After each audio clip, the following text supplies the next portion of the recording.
today's harvest. I went ahead and picked all my onions because they're drying out, so I went ahead and got them. Yard long beans, a few peppers, tomatoes, and okra. That's today's harvest. Hope you guys enjoy.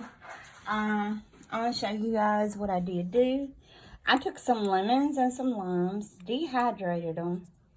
Guys, these are fantastic to snack on. And let me show you something else. Sorry. I dehydrated cucumbers. Made cucumber chips. Guys, these are fantastic. You guys need to try them. I dehydrated basil. I dehydrated